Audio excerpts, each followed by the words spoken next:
Glória a Deus, graça e paz, povo de Deus, amém? Estamos felizes, pois estamos na casa do nosso Deus, amém? Glória a Deus. Hoje nós temos um título muito interessante. E vocês, quem vocês dizem que eu sou? Essa foi uma pergunta feita por Jesus e nós buscaremos hoje responder essa pergunta. É muito interessante, irmãos, quando eu estava preparando essa mensagem, orando muito, o Espírito Santo veio fortemente ao meu coração e durante quase a metade da minha vida cristã eu passei em vários lugares que pregavam diversos Jesus. E eu estava com Tamires, minha esposa, assistindo uma série, Deuses Americanos, uma série bem interessante. E nessa série, todas as vezes, eles representam todos os deuses que já existiram na Terra, quase todos, e aí eles apresentam lá Zeus, toda o folclore que existiu em todos os lugares, e é muito interessante que todos são um só. Então existe um Zeus, existe um tal, e quando eles vão apresentar Jesus, eles apresentam Jesus como diversos Jesus. Eles vão apresentar Jesus e eles colocam, olha, esse aqui é o Jesus afro, esse daqui é o Jesus específico daquela região, esse daqui é o Jesus específico daquela região. E eu estava, nesse momento, preparando toda essa mensagem e parei para pensar um pouco, e é verdade. No Brasil, especialmente, nós acabamos nos acostumando muito com diversos Jesus que são nos apresentados. A gente, desde muito cedo, a gente nasce e naturalmente a gente vai em qualquer outro lugar, nós vemos um Jesus. A gente olha, às vezes tem um Jesus crucificado em uma repartição pública. A gente continua caminhando, a gente viaja e tem um Jesus de braços abertos, olhando para a gente e dizendo, vem aqui. E aí a gente vai e faz, eu quero ver pregação na internet. E aí, uma pregação um pouco mais motivacional vai nos apresentar um Jesus que nos quer um bem maravilhoso. Um Jesus que quer que a gente seja feliz o tempo todo. Um Jesus que quer que a gente seja rico, talvez. Então, nos é apresentado a cada instante um Jesus diferente, que talvez não seja um Jesus que nós lemos na Bíblia. Talvez, e hoje nós chegaremos no final dessa mensagem com uma certeza, quem é Cristo. Então, talvez o Cristo que nos é apresentado com muita frequência, seja no mundo, seja na internet, seja no que for, talvez não seja o Cristo bíblico. Hoje nós iremos ter como texto base o texto de João, capítulo 1. Iremos caminhar do versículo 1 até o 14. Mas é necessário que em toda noite, durante todo o percurso da noite, os irmãos tenham uma pergunta em suas mentes. E a pergunta é essa: e vocês? Quem vocês dizem que eu sou? Essa é uma pergunta que foi feita lá em Mateus, capítulo 16, versículo 13, não precisa colocar. Mas Jesus estava com seus discípulos na região de Cesareia. E os seus discípulos, Jesus olha para os seus discípulos e diz, quem o povo diz que eu sou? Os discípulos olham para Jesus e dizem, olha, alguns dizem que o Senhor é João Batista, outros Elias e outros Jeremias. Outros dizem que o Senhor é um profeta. E então Jesus olha para eles e diz, e vocês?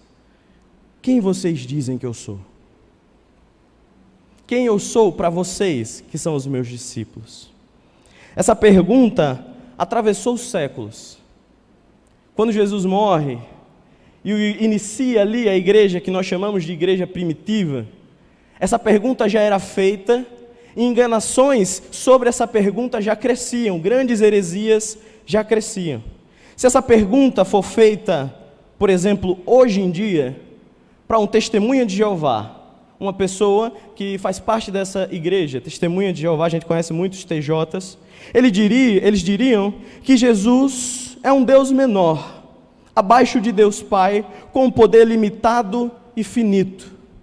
Se essa mesma pergunta, quem é Jesus para você, for feita para um Mórmon, Igreja de Jesus Cristo dos Santos dos Últimos Dias, eles diriam que Jesus é Deus, assim como Deus Pai, e o Espírito Santo também. Mas eles continuariam com o tempo, e eles olhariam para você e diriam, olha, tem uma pequena diferença. Jesus, quando entrou e foi ovacionado dizendo Maranata, ali não era simplesmente ele estava entrando na cidade, ali era o casamento dele com Maria Madalena. Eles continuariam explicando sobre Jesus e talvez eles fossem para o lado de Deus e dissessem, assim como Jesus foi casado com Maria, Deus tem uma mulher espiritual chamada Mãe Celeste. Alguns irmãos podem se assustar, mas isso é uma teologia existente hoje. Isso é uma teologia completamente existente e praticada por muitas pessoas. Posso falar com muita força porque eu fui dessa igreja por um bom tempo. E então, se nós fôssemos perguntar a um judeu, colocássemos o judeu em nossa frente e falasse, quem é Jesus para você? O judeu olharia para a gente e diria, ele é um grande mestre, mas ele não é o Messias. Ele é talvez um profeta, mas não o Messias. Por fim, se falássemos com um muçulmano, ele olharia para nós e diria, olha, ele não é Deus. Ele morreu naquela cruz, mas ele não ressuscitou. Porém, assim como diz a Bíblia, e vocês acreditam, ele voltará para buscar a todos que acreditam em Maomé. Existem muitos Jesus sendo pregados por aí. Existem muitas formas e muitos formatos de Cristo sendo pregado. Muitas pessoas dizem, eu conheço a Cristo e é assim, eu conheço a Cristo e é assim. Agora, precisamos nos voltar ao que é mais importante, o que é a nossa pedra fundamental, que é o Cristo e a palavra revelada. Afinal de contas, nós acreditamos que só a Escritura é a nossa base, só a Escritura nos faz caminhar. Então vamos analisar quem é o Cristo nessa noite. Vamos analisar quem Ele é na história, vamos analisar o porquê que Ele fez o que fez, para que não só a gente critique as outras pessoas. A intenção não é essa, não é que você saia daqui dizendo, olha, os mormons fazem coisas horríveis. Não, mas que vocês entendam em quem vocês estão crendo. Mas que nós possamos entender, eu creio nele, eu creio em Cristo que me salvou. E agora eu sei o porquê que Ele me salvou, eu sei o porquê que Ele é Deus. Se agora uma pessoa que prega uma heresia, como essas que citei anteriormente, vier conversar comigo, está tudo bem. Eu não preciso ir com 1000 facas, porque Jesus me chamou para ser testemunha, mas eu vou olhar para Ele e vou ter plena ciência em quem eu creio. E eu vou conseguir expor para Ele as Escrituras. Então, irmãos, precisamos entender em primeiro lugar, que isso está acontecendo, o que tem acontecido, já foi informado. Olha o que é que Pedro vai dizer em 1 Pedro capítulo 2, versículos 7 e 8. Portanto, para vocês, os que creem, esta pedra é preciosa, mas para os descrentes, a pedra que os construtores rejeitaram, essa veio para ser a pedra angular. E pedra de tropeço e rocha de ofensa. São estes os que tropeçam na palavra, sendo desobedientes para os que também foram destinados.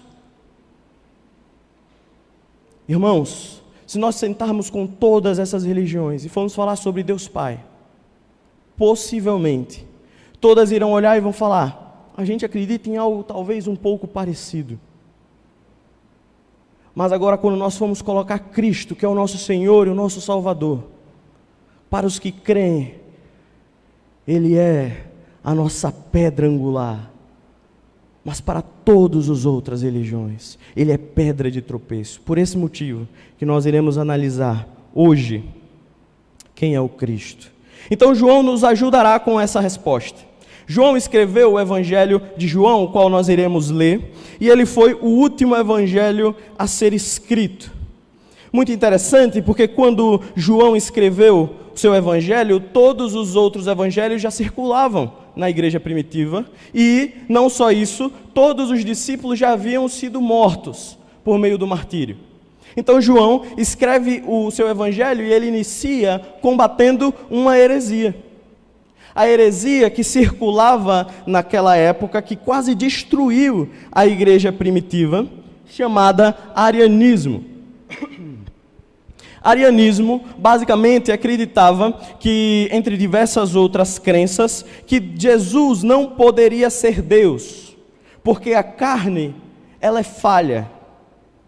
Naturalmente, por Jesus ter sido encarnado, por Jesus estar em carne, ele não poderia ser Deus.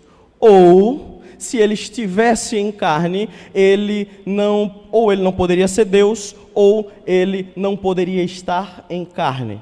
Então, ou Jesus veio como um ser e as pessoas viram ele em carne, mas ele não o estava, ou ele não era Deus. Essa crença, ela uniu o judaísmo com a religião grega e começou a destruir a igreja. Passou pela igreja e as pessoas não sabiam o que fazer. Então João escreve essa carta pensando nisso. Eles criaram a distorção do evangelho e eu preciso combater. João inicia essa carta como se ele estivesse abrindo as portas do céu. E de lá saiu uma palavra dizendo: no princípio era aquele que é a palavra. João inicia a carta deixando muito claro: no princípio era a palavra. No princípio, alguns irmãos preferem, era o verbo. E o verbo estava com Deus, e o verbo era Deus. Mateus, eu sempre li esse versículo, sempre achei ele interessante, mas o que é que ele significa? O que significa que Jesus é a palavra, é o verbo, e que o verbo estava com Deus e o verbo era Deus? Vamos lá para Gênesis, capítulo 1, versículo 3.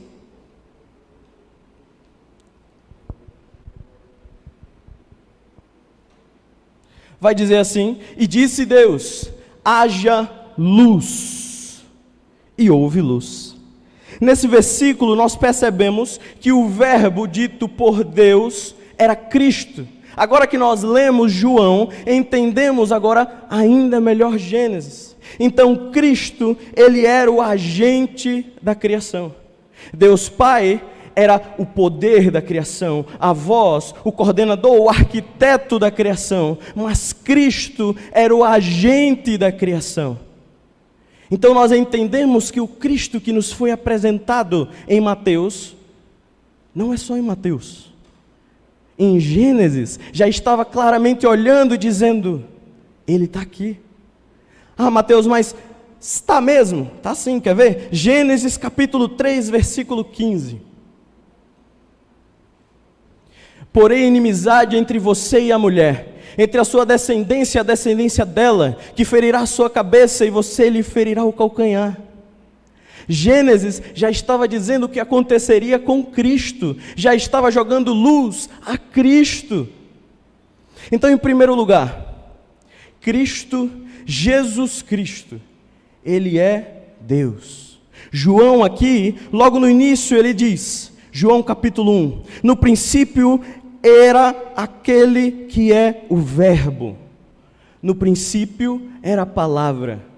A palavra estava com Deus, a palavra era Deus. Na última parte entendemos que Cristo é Deus, mas também entendemos que Cristo estava com Deus. É possível você estar com alguém que você é? Então, a partir desse momento, nós precisamos, e a igreja precisou entender como funcionava a trindade do Senhor. Lá no slide, Anne, você coloca para mim, por favor. Aqui nós temos um pequeno triângulo que nos ajudará a entender um pouco sobre isso.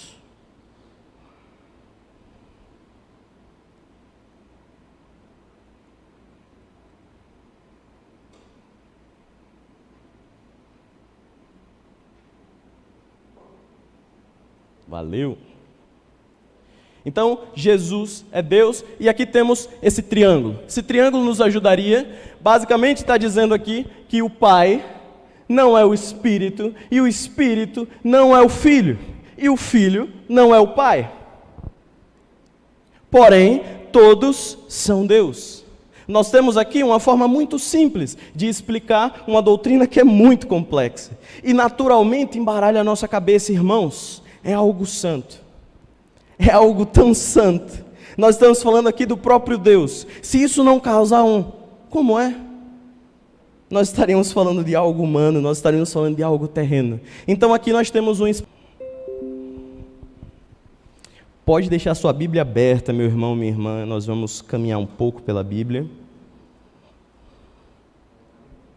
Vai dizer assim, Mateus capítulo 14, versículo 19, e ordenou que a multidão se sentasse na grama, tomando 5 pães e 2 peixes, e olhando para o céu, deu graças e partiu os pães, e em seguida entregou aos seus discípulos, e estes à multidão. Aqui o Senhor está mostrando a sua onipotência, então Cristo é Deus. Nós também temos Marcos capítulo 5, versículos 6 ao 8, onde Jesus libertou endemoniados. Nós temos João capítulo 11, onde Jesus ressuscitou Lázaro. Nós temos Marcos capítulo 4, versículo 35 a 41, onde o próprio Cristo olhou para os céus que estava turbulento, nós já lemos aqui, ele estava no barco, estava tudo turbulento, os discípulos olhavam para ele e falavam, Senhor, vamos morrer. Então ele se levanta e diz, se aquiete, os céus, o mar, o vento se aquietou e tudo se fez bonança. O Cristo, o próprio Jesus, estava mostrando a sua onipotência. Minhas irmãs, meus irmãos, por que é tão importante sabermos quem é Cristo? Além de sabermos o porquê que nós vemos aqui, além de sabermos o porquê que Ele se entregou por nós, nós precisamos ter plena certeza do Deus a quem nós adoramos. Os judeus acordam de manhã, vão lavar as suas mãos e dizem, Senhor, Deus Criador dos céus e da terra, obrigado por mais um respirar. Nós não podemos manter as nossas vidas no nível lá embaixo, olhando e dizendo, vamos fazer de qualquer jeito. Nós adoramos a Deus. Jesus é Deus, Deus Todo-Poderoso. Nós precisamos colocá-lo no lugar que é devido. É por isso, irmãos, que se nós reduzirmos Jesus a um ventinho, se nós reduzirmos Jesus a um friozinho na barriga, estaremos reduzindo o próprio Deus. A quem que nós devemos adorar? Quem é Jesus para vocês? Então Jesus, ele tinha onipotência. Continuando, Jesus também tinha uma outra característica, um outro atributo de Deus. Jesus tinha eternidade. Significa que ele é eterno. Pode abrir Miqueias capítulo 5, versículo 2.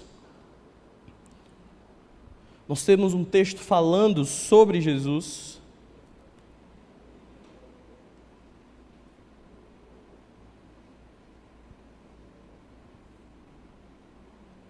Não se preocupe, tudo bem. Miqueias capítulo 5, versículo 2. Mas você, Belém Efrata, embora pequena entre os clãs de Judá, de você virá para mim aquele que será governante sobre Israel. As suas origens estão no passado, distante em tempos antigos. Glória a Deus! Jesus, Ele é eterno. Jesus, Ele é eterno. Isso é um atributo que só o próprio Deus poderia ter. Jesus então é onipotente, Jesus então é eterno, Jesus também apresenta onisciência. João capítulo 6, versículo 64.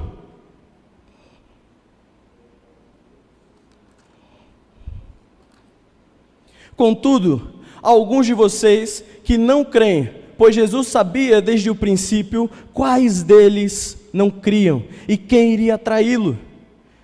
Jesus tinha conhecimento, tinha onisciência sobre tudo. Olha João capítulo 16, versículo 30. Agora podemos perceber que sabes todas as coisas, nem sequer precisas que te faça perguntas, por isso cremos que viestes de Deus. Jesus tinha todo o poder em suas mãos. Olha o que diz, meus irmãos, olha aqui que maravilhoso esse versículo. Colossenses capítulo 1, versículo 16. Esse é um versículo que nós precisamos ter na cabeceira da nossa cama. Pois por meio dele foram criadas todas as coisas no céu e na terra, as visíveis e as invisíveis, sejam tronos, sejam soberanias, quer poderes, quer autoridades, todas as coisas foram criadas por ele e para ele. Nós temos um Senhor aqui sendo apresentado como o próprio Deus. Jesus é Deus, Deus soberano, Deus que apenas com o seu olhar Ele destruiria todo o planeta, destruiria todo o cosmos somente com o seu hálito. Olharia e diria: acabou, e tudo se findaria. Esse é o nosso Deus, esse é Jesus Cristo. Precisamos entender que Cristo, Ele tem todos os poderes. Ele é o próprio Deus em todos os pontos. Ele é 100% Deus. Olha Isaías, capítulo 40, versículo 12.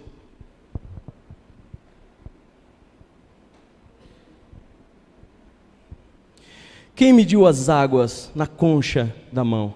Ou com palmo definiu os limites dos céus? Quem jamais calculou o pó da terra? Ou pesou o monte na balança e as colinas nos seus pratos? Irmãos, quem?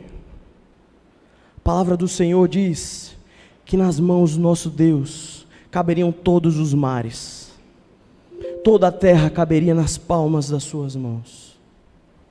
Esse é o Deus ao qual você serve. Esse é Jesus Cristo. Apenas na palma das suas mãos caberia todo o planeta. Então Jesus, Ele é Deus. Ele tem atributos de Deus, que somente Deus poderia ter. Para nós fecharmos ainda com toda a intensidade que Jesus é Deus, olha só João, capítulo 1, versículo 14. Aquele que é a palavra tornou-se carne entre nós. Vimos a sua glória, a glória como a do unigênito, cheia de graça e de verdade. Então aqui João está nos guiando para entender que Jesus é Deus, porque João estava combatendo as grandes heresias que estavam se levantando contra a identidade de Cristo. Então aqui João está deixando claro que Cristo é Deus, já entendemos isso, então Cristo é Deus, Jesus é Deus. Agora vamos para a segunda parte. Um outro atributo, uma outra característica de Jesus, é que Jesus, além de ser 100% Deus, não 50%, não um pouco Deus, não tem alguns poderes de Deus, não é um Deus menor e limitado, nada disso, é o próprio Deus. Agora nós temos um segundo ponto, configurado por João. João vai dizer que a palavra veio à terra. Então João, capítulo 1, versículo 14, nos deixou extremamente claro: aquele que é a palavra tornou-se carne e viveu entre nós. Vimos a sua glória, a glória do unigênito, vindo do Pai, cheio de graça e de verdade. Então o segundo ponto, a segunda característica de Jesus, é que Jesus é completamente homem. Então Jesus é completamente Deus e Jesus é completamente homem. E agora, Mateus, então, como que Jesus é completamente homem? Como é que você pode me dizer que Jesus é 100% homem? Porque Jesus tem característica, atributo, que somente os homens têm. Vamos ver então Mateus, capítulo 4, versículo 2. Depois de jejuar 40 dias e 40 noites, teve fome. O pão da vida sentiu fome. Jesus, 100% homem, teve fome. Além de ter fome, nós também temos uma outra característica que só os homens têm. João capítulo 19, versículo 28. Então Jesus teve fome. Depois disso, por Jesus saber que tudo estava concluído e para que a Escritura se cumprisse, disse: tenho sede. A água da vida, a água que transborda a vida, teve sede. O agente da criação teve sede. Uma outra característica do homem está lá em João, capítulo 4, versículo 6. Havia ali um poço de Jacó. Cansado da viagem, Jesus sentou à beira do poço, e isso deu por volta do meio-dia. Irmãos, Jesus ficou cansado. Nós falamos que Jesus é o próprio Deus, mas Jesus é homem, e 100% homem, ao nível que ele se cansou. Existe um momento na Bíblia em que nós temos essa distinção do homem e de Deus explícito perfeitamente, para que a gente consiga entender com ainda mais força. Olha só, Marcos capítulo 4, versículo 35. Naquele dia, ao anoitecer, ele disse aos seus discípulos: vamos para o outro lado do lago. Pode continuar. Deixando a multidão, eles levaram o barco assim como estava, outros barcos também o acompanhavam.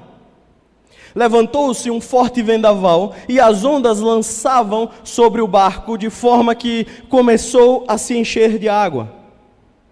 Jesus estava na polpa, dormindo, cansado, com a cabeça sobre o travesseiro. Os discípulos acordaram e clamaram: Mestre, não te importas que morremos? Ele se levantou, repreendeu o vento e disse ao lago: aquiete-se, acalme-se. O vento se aquietou e tudo ficou calmo. Jesus, 100% homem, estava descansando. Jesus, 100% Deus, levanta-se e diga: se acalme, e tudo precisa se acalmar, porque Ele é o próprio Deus falando. Esse é o Deus a qual nós adoramos. Esse é o Deus ao qual você veio prestar culto. Esse é o Deus que te chamou em casa e disse: hoje é dia de prestar culto. Hoje é dia do Senhor. Esse é o seu Deus. Se nós formos ler Sermão da Montanha, nós vamos ouvir o Senhor dizendo: não se importem com o dia de amanhã, eu estou com vocês, não vai te faltar nada.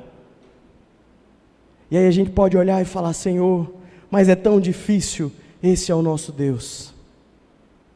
Esse é o nosso Deus. Mas no mesmo tempo, nós podemos olhar e falar assim: Senhor, ou fingir que não estamos ouvindo ao Senhor e permanecermos em pecado. Esse é o nosso Deus. Se permanecemos no pecado, sabendo que é errado, permanecemos em pecado, esse é o nosso Deus também. É o Deus que te mantém nele, mas é o Deus que te chama e diz: você está errado. Esse é o nosso Deus, Deus poderoso, Jesus, onipotente, onisciente, eterno. Esse é o nosso Deus. Então Jesus aqui apresenta-se como completamente homem. Então a pergunta que nos fica é o porquê que precisava, Jesus sendo Deus todo-poderoso, por que ele precisava vir como um ser humano? Por que ele precisava ficar cansado? Por que ele precisava chorar? Aconteceu com Lázaro. Por que ele precisava descansar em alguns momentos? Por que ele teve sede? Por que, meus irmãos? O porquê que tudo isso aconteceu? Por dois motivos. O primeiro está lá descrito em Hebreus, capítulo 2, versículo 16.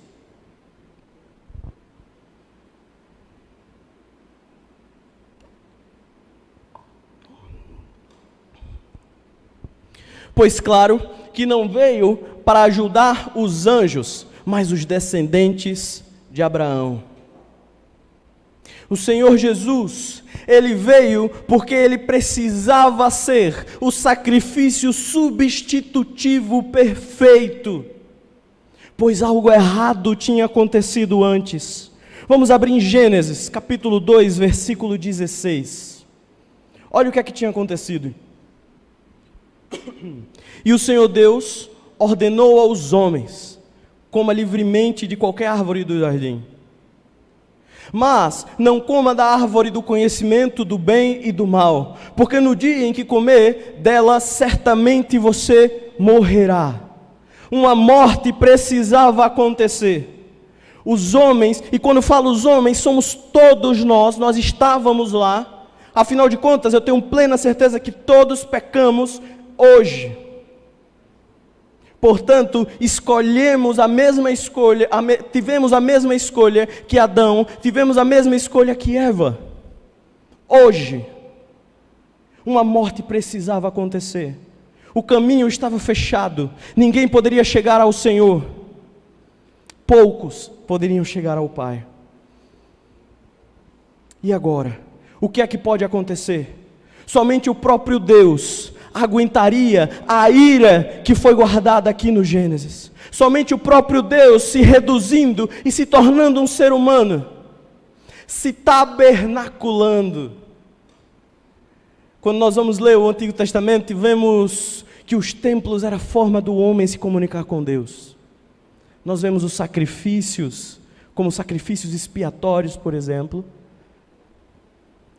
Quando nós vemos Jesus, a palavra diz que ele se tabernaculou. O templo se tornou carne. O próprio Deus se torna homem. A eternidade que nós lemos aqui, Jesus eterno, Jesus sendo o próprio Deus, o que manda e desmanda, o que faz, o que somente o seu hálito, somente a sua voz, destruiria tudo ou reconstruiria tudo novamente. Ele se faz homem. Porque aqui nós erramos e era necessário que houvesse novamente um caminho a Deus. Era necessário que houvesse um caminho que foi perdido por nossa culpa, por nossa escolha. Tem irmãos que ficam muito tristes. E essa palavra eu tive pela primeira vez, eu conversei pela primeira vez com um jovem que disse que nunca tinha ouvido falar quem era Jesus na igreja dele. Ele falou que e é da mesma congregação, não da mesma congregação, mas da mesma base de fé que a nossa. E ele disse: Mateus, eu ouço com muita frequência, eu tenho quase 10 anos de crente, eu ouço com muita frequência o que Jesus pode fazer por mim, mas eu nunca ouvi quem é Jesus. Eu nunca ouvi quem é o Cristo, quem Ele é em essência, eu nunca ouvi. Como podemos dizer, só Tu és santo, se não sabemos quem é o santo? Quem é Ele? Onde está a nossa fé? Então aqui, nós temos o porquê que Cristo fez isso por nós. Então o Senhor Jesus, Ele veio como sacrifício substitutivo. Ele nos substituiu à morte que era para ser nossa. Certamente morrerá, Ele se entregou. A ira de Deus cai sobre Cristo. Lembra daquilo que nós conversamos alguns cultos anteriores, explicando sobre como foi a morte de Cristo, como foi humilhante estar sem roupa. Eu sei que em algumas imagens que os irmãos veem tem uma tanguinha, não tem tanguinha, porque não é costume ter tanguinha, porque não precisa, é necessário ser um envergonhamento mesmo, porque quem morria na cruz era ladrão, quem morria na cruz era assassino, então tem que ser envergonhado. Ele sofreu aquilo, a ira de Deus cai sobre Cristo, porque era necessário que Ele fosse o sacrifício substitutivo perfeito. Olha Hebreus, capítulo 4, versículo 15. O segundo ponto, do porquê que Jesus veio. Hebreus vai dizer: pois não temos um sumo sacerdote que não possa compadecer-se das nossas fraquezas, mas sim alguém que, como nós, passou por todo tipo de tentação, ainda que sem pecados. Cristo não tinha pecados, mas Ele não só entregou o sacrifício, mas Ele foi o próprio sacrifício. O sacrifício entregue naquela cruz, sem pecados, o santo morreu. O próprio Cristo, o próprio Deus foi morto por nosso pecado. Conclusão, irmãos, Cristo é 100% homem, Cristo é 100% Deus.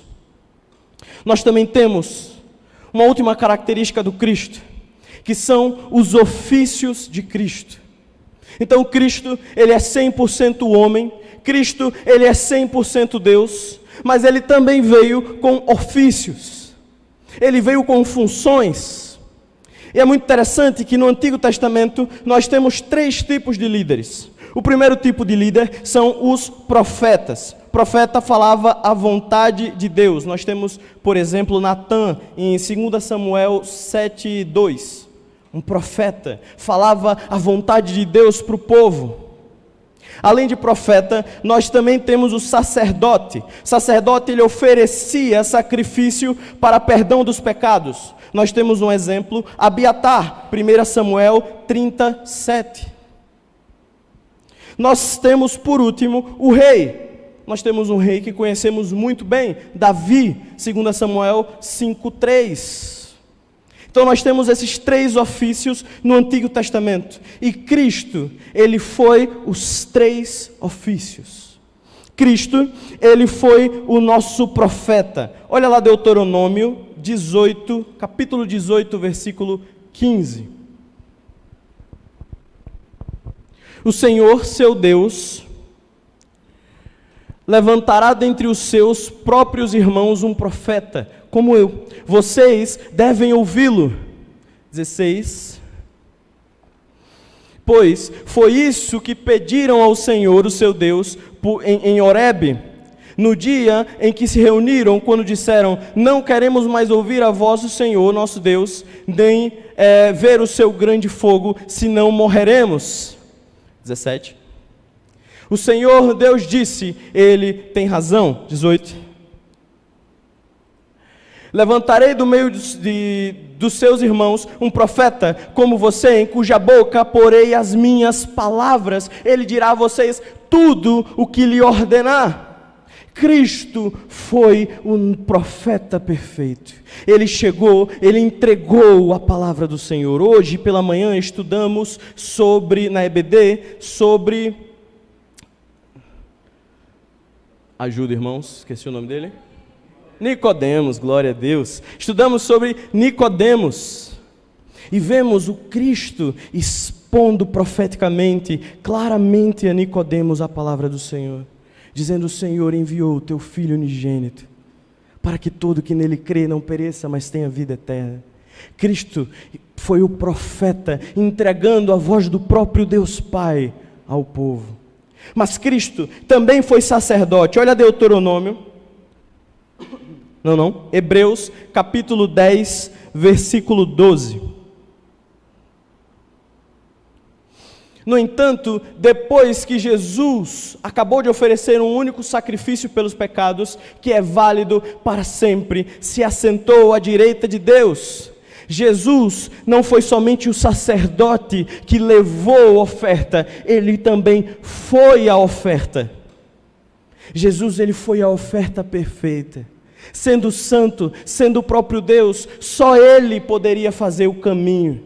Só ele poderia fazer novamente o caminho para que pudéssemos, aqui no culto, na nossa casa, falar: Senhor meu Deus, Senhor Jesus, como você queira. E a partir daquele momento, o reino dos céus está na terra. Somente com Jesus, somente pelo trabalho feito por Jesus, podemos dizer: Deus. E a partir desse momento em nossas orações, os céus estão na terra, e você pode ser ouvido pelo próprio Deus, somente por Cristo, somente pelo trabalho feito por Cristo. Então Cristo foi nosso profeta, Cristo foi sacerdote, mas Cristo também foi rei. Olha Apocalipse, capítulo 19, versículo 16. No seu manto e na sua coxa está escrito este nome: Rei dos Reis e Senhor dos Senhores. Glória a Deus. Tem irmãos querendo pegar esse versículo para justificar tatuagem. Não precisa. Esse é um versículo para você olhar e dizer: meu irmão, ele é rei, ele tem algo guardado para mim, porque rei tem reinado, rei tem um povo, e ele guardou o local onde eu irei. Eu tenho esperança que, infelizmente, devido à queda, tudo se caiu. O mal está no mundo, mas Cristo é para onde eu vou. Pois se tem um rei, tem um reino, e é o reino onde eu irei. Concluindo, meus irmãos, Cristo não deseja que você sinta um arrepio, ou que você sinta um frio no seu coração. Cristo se entregou naquela cruz para que você conheça o caminho, a verdade e a vida. Quem é? Qual é o caminho, a verdade e a vida? João vai nos ajudar. Novamente, João capítulo 14, versículo 6. Jesus respondeu: eu sou o caminho, a verdade e a vida. Ninguém vem ao Pai a não ser por mim. Ele é o caminho, Ele é a verdade, Ele é a vida. Irmãos, agora se uma pessoa chega para você e diz: olha, eu acredito em Jesus, mas em um Jesus um pouco diferente, você não tem desculpa nenhuma para olhar e falar: talvez seja. Você vai estar fazendo conscientemente que você está errando, com plena consciência de que você está falando algo errado. Cristo é plenamente homem, 100% homem, 100% Deus, habitando em um corpo humano, o próprio Deus habitando em um corpo humano, pois era necessário para fazer o único caminho que somente Deus poderia fazer. E então, Jesus é o nosso Deus completo. Ele mesmo disse, Ele precisava vir como homem, porque vocês não têm um Deus que não sabe o que vocês vivem, muito pelo contrário, que sofreu mais do que todos nós juntos naquela cruz. Mas no fim, Ele diz, João capítulo 16, versículo 33, eu disse isso para que em mim vocês tenham paz. Nesse mundo vocês terão aflições, contanto, tenham coragem, eu já venci o mundo. Tenham coragem, eu já venci o mundo. Essa mensagem é a mensagem mais importante das nossas vidas. Eu sinceramente não preciso de ninguém falando que Cristo quer me dar dinheiro, que Cristo quer me dar carros, que Cristo quer me dar luxos, porque Ele próprio se entregou por mim naquela cruz para olhar e falar assim: eu te dei algo muito maior no depois.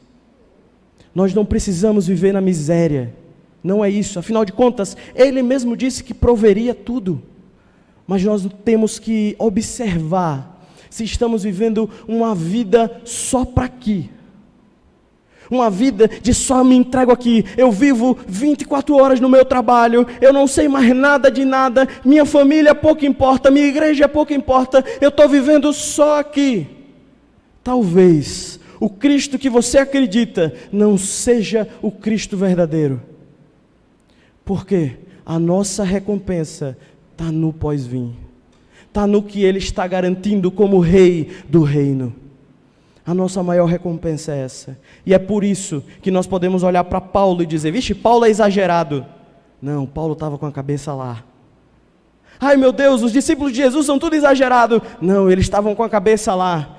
Esse povo que larga tudo, esse povo que ama tanto a Jesus, que vive pregando para todo mundo, que povo exagerado, isso é religiosidade. Não, eles estão com a cabeça no Cristo, que prometeu uma vida eterna, e não aqui.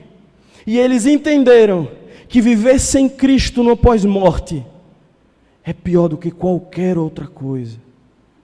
É horrendo, é horrível, é morte sem fim.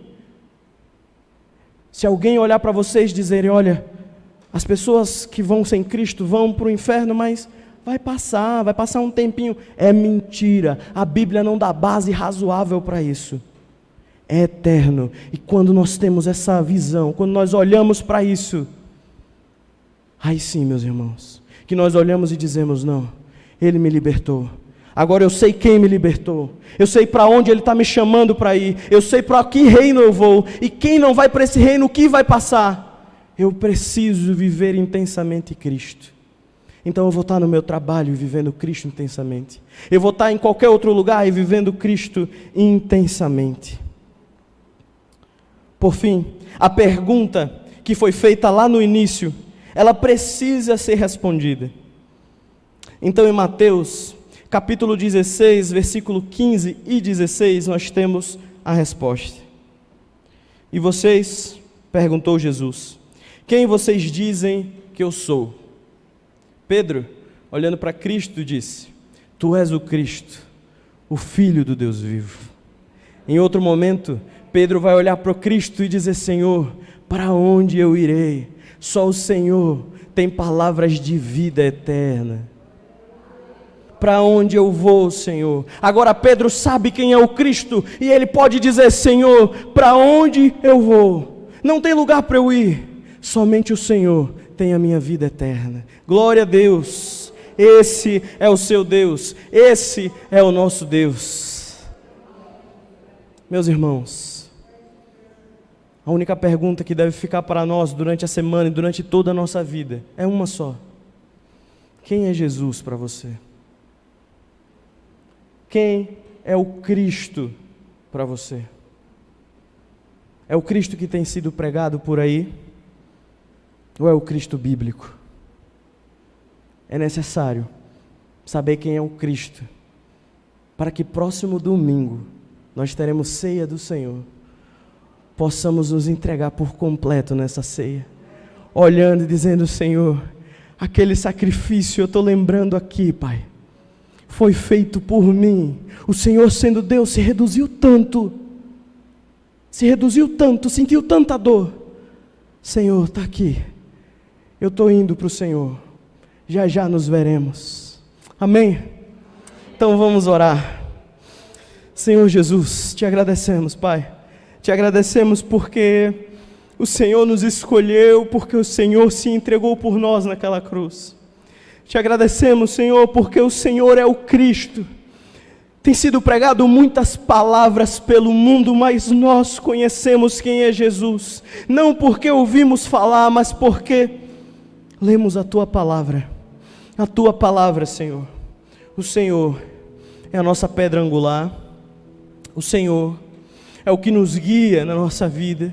Espírito Santo, obrigado por quebrar os nossos corações. Agora, Espírito Santo, durante toda a semana, permanece nos lembrando quem é o Cristo, para que possamos viver uma vida mais entregue de oração, de leitura bíblica, uma vida mais entregue para o Senhor, que possamos permanecer no entendimento de quem é o Cristo, para que não venhamos cair em qualquer vento que passe.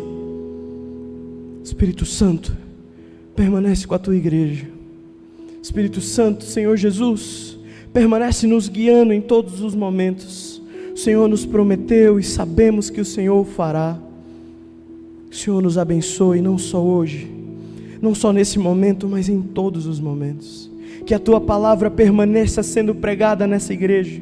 Que a Tua palavra cresça ainda mais para outras igrejas. Oramos, Senhor, por Aracaju, que a Tua palavra verdadeira, o Cristo verdadeiro, seja pregada em toda Sergipe. Oramos, Senhor, por Rubalo, que em nome de Jesus o Senhor esteja, Pai, quebrando corações naquele lugar também. Que em nome de Jesus a nossa igreja no Rubalo também venha ouvir a Tua voz, Espírito Santo. Que em nome de Jesus nós possamos conhecer o Senhor por quem o Senhor é, e não por quem precisamos que o Senhor seja. Obrigado, Jesus. Obrigado porque a Tua palavra nos leva para o Senhor. O Senhor fala e o Teu povo escuta. Te agradecemos porque o Senhor nos escolheu e o Senhor nos trouxe até aqui. Te agradecemos por tudo, em nome de Jesus. Amém.